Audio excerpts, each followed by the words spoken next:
All right, so if you watched my video earlier today talking about the 5.56, you're probably wondering what the hell is this crazy fool doing talking about a 3030. Well, it plays a big role in the two cartridges we're going to talk about tomorrow. The 3030, definitely a very, very popular, very, very effective white-tailed deer cartridge. The cartridge itself is just as legendary as the rifles that chamber it. I mean, it is hard to imagine a rifle that's easier to tote at the balance than like a lever action Winchester 94. All right, especially the 20-inch short rifle version. I mean, those things just tote so easy. So what the 3030 one, it set a first. It was the first U.S.-made sporting small bore cartridge meant for smokeless powder. All right, 30 caliber bullet, right? 30 grains of smokeless powder. It is going to be substantially more powerful out of a rifle than your Magnum handgun cartridges, right? Remember, this is a lever action rifle cartridge, and those are frequently used in lever action rifles.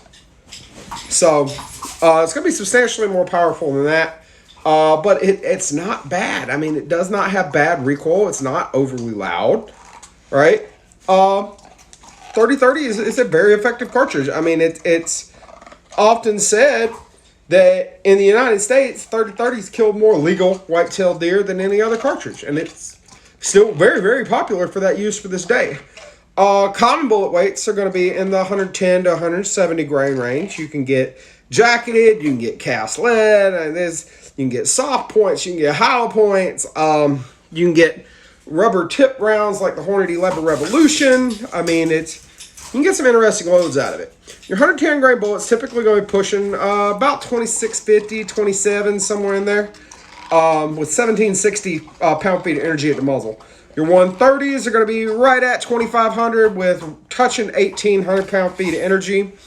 150s, right around 24 with right at 1900 pound-feet of muzzle energy. Your 160s, right there at 23, 19 and a quarter, thereabouts on your energy.